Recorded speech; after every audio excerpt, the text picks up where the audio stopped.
ఎందుకు ఇప్పుడు రీడర్షిప్ పెరుగుతోంది, ఎందుకు మళ్ళీ యూత్ కొత్తగా పుస్తకాలు చదవాలనుకుంటున్నారు అనే దానికి నాకు అర్థమైన రీజన్స్ ఏంటి అంటే ఇప్పుడు చాలా బిజీ లైఫ్ తర్వాత మొబైల్ డీటాక్సిఫికేషన్ అని చెప్పి యోగా రిట్రీట్లకు వెళ్తున్నారు, ధ్యానం రిట్రీట్లకు వెళ్తున్నారు. ఇవన్నీ ఎందుకు చేస్తున్నారు?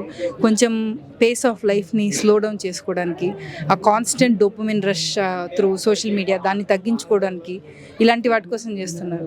పుస్తకాలు కూడా ఆ కోవలోకి వస్తాయని నమ్ముతాను నేను. అది కూడా ఒక ధ్యానం లాంటిదే పుస్తకం చదవడం అన్నది.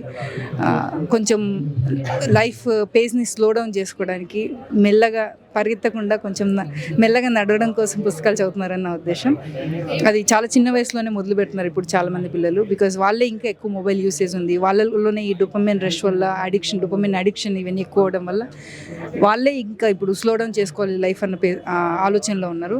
అందుకని కూడా కొంచెం రీడర్షిప్ పెరుగుతుంది వాళ్ళ నుంచి. అండ్ వాళ్ళకు రిలేట్ అయ్యే కాంటెంపరీ స్టోరీస్ ఇవ్వగలుగుతున్నారు ఇప్పుడున్న పబ్లిషర్స్. అందువల్ల కూడా పెరుగుతోంది రీడర్షిప్. అది నా ఉద్దేశం.